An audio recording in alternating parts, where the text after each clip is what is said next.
जादुई पतीला। सालों पहले पीतल नगर में नाम का एक किसान रहता था। वह गांव के एक जमींदार के खेत पर काम करके किसी तरह अपना घर चला रहा था। पहले किसान के भी खेत थे, लेकिन उसके पिता के बीमारी होने के कारण उसे अपने सारे खेत बेचने पड़े। मजदूरी के मिलने वाले पैसे से पिता का इलाज कराना और घर का खर्च चलाना मुश्किल हो रहा था। वह हर दिन सोचता कि कैसे घर की स्थिति को बेहतर किया जाए। आज भी इसी सोच के साथ किसान सुबह जमींदार के खेत पर काम करने के लिए निकला। खुदाई करते समय उसकी खुदाई किसी धातु से टकराई और तेज आवाज शुरू हुई। किसान के मन में हुआ कि आखिर ऐसा क्या है यहाँ। उसने तुरंत उस हिस्से को खोदा तो वहाँ से एक बड़ा सा पतीला निकला। पतीला देखकर किसान खुद दुखी हो गया। किसान के मन में हुआ कि ये जेवरात होते तो मेरे घर की हालत थोड़ी सुधर जाती। फिर किसान ने सोचा कि चलो अब खाना ही खा लेता हूँ।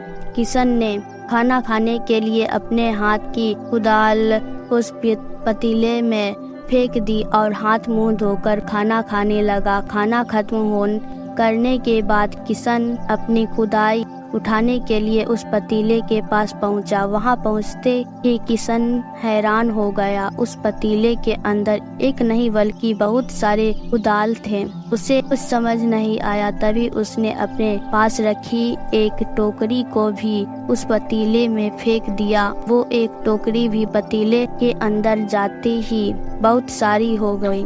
ये सब देखकर किसान खुश हो गया और उस जादुई पतीले को अपने साथ घर लेकर चला गया। वो हर दिन उस बर्तन में अपने कुछ औजार डालता और जब वो ज्यादा हो जाता तब उन्हें बाजार जाकर बेच देता। उसने इस तरह से बहुत पैसा कमाया। ऐसा करते करते किसान के घर की हालत सुधरने लगी। एक दिन किसान ने कुछ गहने खरीदे और उन्हें भी पतीले में डाल दिया। वो गहने भी बहुत सारे बन गए। इस तरह धीरे धीरे किसान अमीर होने लगा और उसने जमींदार के यहाँ मजदूरी करना भी छोड़ दिया।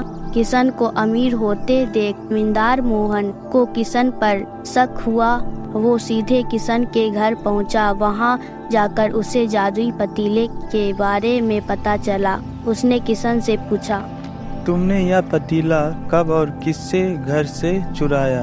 डरी हुई आवाज में किसान बोला, साहब, ये पतीला मुझे खेत में खुदाई के समय मिला था। मैंने किसी के घर से चोरी नहीं की है। खेत में खुदाई की बात सुनते ही जमींदार ने कहा, यह पतीला जब मेरे खेत से मिला तो यह मेरा हुआ।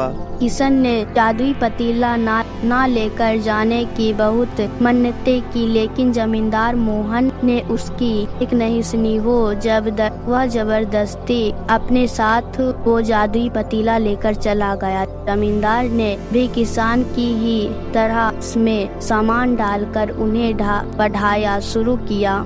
एक दिन जमींदार ने अपने घर में मौजूद सारे गहने एक एक करके उस पतीले में डाल दिया और रातों रात बहुत अमीर हो गया। एकदम से जमींदार के अमीर होने की खबर पीतल नगर में राजा तक पहुंच गई। पता लगने पर राजा को भी जादुई पतीले की जानकारी मिली। फिर क्या था, राजा ने तुरंत अपने लोगों को भेजकर जमींदार के यहाँ से वो पतीला राजमहल मंगवाया। राजमहल में उस जादुई पतीले के पहुँचते ही राजा ने अपने आसपास मौजूद सामान को उसमें डालना शुरू कर दिया।